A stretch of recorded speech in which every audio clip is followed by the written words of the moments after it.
The world's oldest man dies in New York aged 112. Guinness World Records says the former musician and coal miner certified as the world's oldest man has died.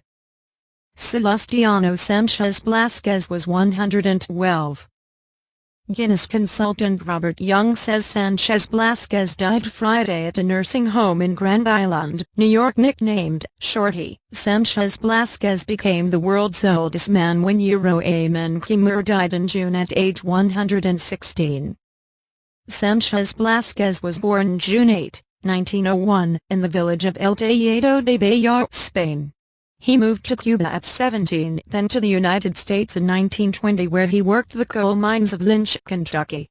He eventually moved to the Niagara Falls area. He had 2 children, 7 grandchildren, 15 great-grandchildren and 5 great-great-grandchildren.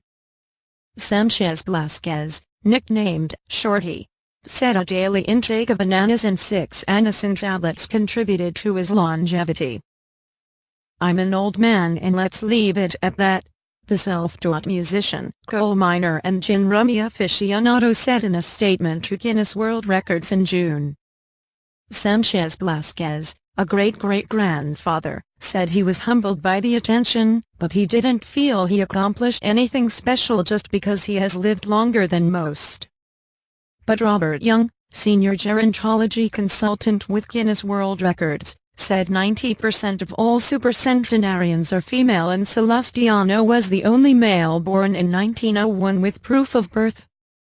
Guinness World Records used census reports, immigration papers, marriage records and news reports to confirm the record. The world's oldest person is a woman, 115-year-old Misao Okawa of Japan.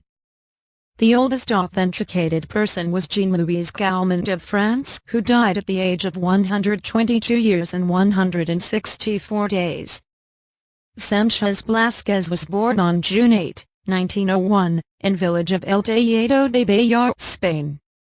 He was known for his talent on the dulzaina, a double red-wind instrument that he taught himself and played at weddings and village celebrations.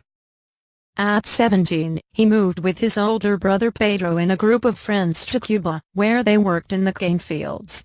In 1920, he moved to the U.S. via Ellis Island and worked in the coal mines of Lynch, Kentucky. He eventually moved to the Niagara Falls area of New York, where he still lives, working in construction and in the industrial furnaces. He married his wife, Pearl, in 1934. When she died in 1988, he lived with his daughter Irene Johnson, 69, before moving into a nursing home in 2007. Grand Island's Johnson offered her own theory for her dad's staying power. "I think it's just because he's an independent, stubborn man."